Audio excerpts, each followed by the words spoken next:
All right. At this time, I'd like to introduce Brian Alcott from Foss Maritime, Business Unit Controller and Spreadsheet Server and Global Software Customer. He's going to go through his case study. Brian, you ready? I'm ready. Thanks, Jimmy. I appreciate the opportunity to share how we're using Spreadsheet Server. It's an essential part of our accounting reporting. So let's go on the next slide, and I'll give you a little bit about our company. So Foss Maritime is a transportation service provider along the U.S. West Coast primarily, but we also have offices in Honolulu, Anchorage, and Mobile. So we serve the customers in those West Coast ports with ship assist and taker escort services to shipping oil companies, and then we also do large transportation moves within the United States and from the United States to foreign ports and between foreign ports, and then operate a repair shipyard and a new build vessel shipyard. I'm the business unit controller for the Harbor Services Division, which is the ship docking and escorting business. And my role is primarily forward-looking as the business unit controller. So I'm in charge of forecasting, budgeting, planning, along with business analytics. So, and I began my career at Foss just after we installed SAP as our accounting system. So I've kind of grown up, at least with Foss, as part of the with the use of SAP. A couple things about SAP is that we're operating an older version, and so the transactions get posted in I'm not going to use the official SAP terms here. It's just how I think about things. We post them into three different modules. So there's the profit center module, the cost center module, and then what we call the project system. And so when we installed SAP, we really had a challenge with reporting out of these three different modules.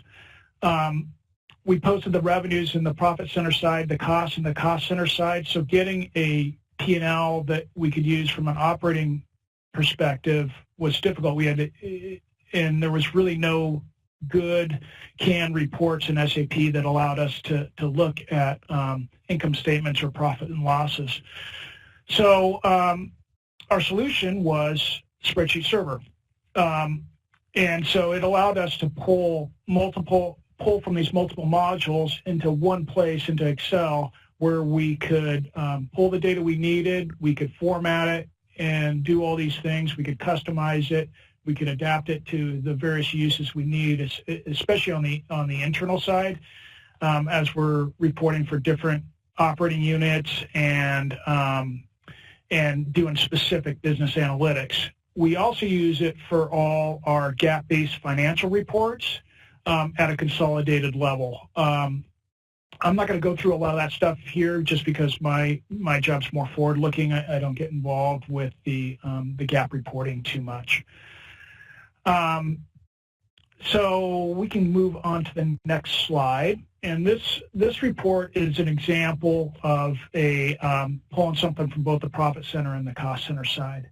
And this is a fairly standard template that we use. And there will be some similarities as you look at the structure of the examples I'm presenting here, because we've created the fields are similar, the time periods are similar, and the beauty, or one of the benefits of Spreadsheet Server is it's really easy to adapt these things. You can change time periods, you can change account settings, you can change cost centers, all that stuff, company codes, all these things you can change really easily into these templates, and then so you create one template and then you can adapt it for all your different business uses.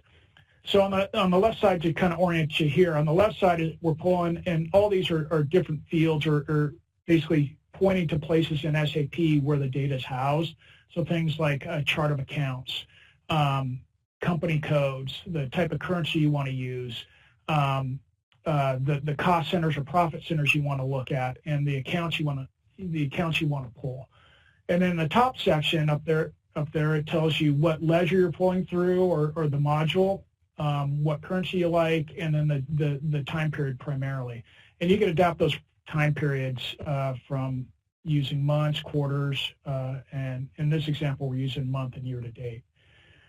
Okay, we can go to the next slide. So this is a similar report that's just pulling things from the cost center side. You can see that it looks different. It looks pretty much the same. The differences here are, if you look at on that yellow highlighted column, it's about the 7th column over.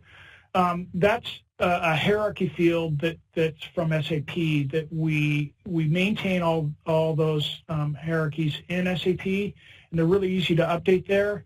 And we use then we'll pull those into reports, and we'll change the spreadsheet server report based on those hierarchies, and those allow us to look at various different things. The next column over, the cost element or the accounts, is also something. We've created that as a standardized hierarchy in Excel, and we can pull those things as well. So if you want to look at a specific thing, you can adapt those. The other thing we've done on this one is that this is looking at rolling months. So I've picked months of this because that's the audience and the purpose that I use this report for, but you can adapt those months with, if you want to look at years, if you want to look at quarters, or whatever you'd like to look at. Okay, we can go to the next slide. So this is a project system report, and actually this came in a little bit smaller than I'd like, but we use projects. Foss uses projects. Projects are basically a subset of the cost center accounting. And so, for instance, in our ship repair business, we accumulate all that stuff into a cost center and a profit center for all that entire grouping. And so if we wanted to look at the ship specific projects or something like that, we record those on the project system, so it allows us to contain those pieces and they roll up into a cost center. But as we're trying to evaluate how the ship repair business is doing, we can look at individual ship repair projects and compare financials for those various pieces by pulling it out of the project system, and this allows us to do it. The parameters are a little bit different here, whereas the fields that you're pulling from SAP are a little bit different because it's coming from the project system, and then also the time period. So these things run over multiple months. They sometimes run over years, and you want to get that accumulated look. It's similar to a construction project or things like that, where you're using it for construction process would be another example of using this report. Again, the reporting theory is pretty much the same. You're pulling fields out of SAP. You've got a standardized format here. You're pulling time periods in, and you can adapt those for whatever need you're reporting, or whatever your audience is, or whatever business segment or thing that you're trying to report on. Okay, so we can go to the next slide, please. So this is an example of an ad hoc report that I pull, and it's a very contained piece of information that actually the Census Bureau requested this information. We provide it. So I'm pulling this on a monthly basis, and creating this template in Spreadsheet Server allowed me to do it really quickly. As I'm really just changing a couple parameters, and it updates fairly quickly. The time it takes to update is the time where it needs to go into the SAP and actually pull the data. So it's just basically querying the system is the time period. One other thing to note as we're looking at all these things, some of these reports are data extract templates that I've displayed here.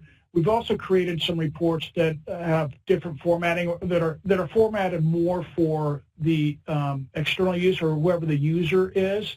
So if I'm sending this to an operations manager, I can send them a P&L that's formatted and doesn't have all the information, the SAP data fields and things. If you can embed those in the formulas, or you can create a second tab that formats the report the way you want to look for distribution purposes. Okay, the next slide, I think this is the last slide that I have.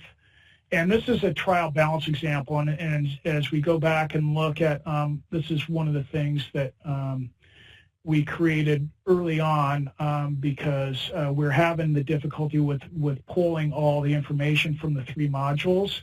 So we created this trial balance, and it was able to show all the accounts and ensure that we had in all our reporting that we ensured we had all the accounts and centers accounted for, and we could hand this off to, for instance, our external auditors, and they can use this as a basis for audits and things like that. So those are my examples. That's pretty much it for my presentation.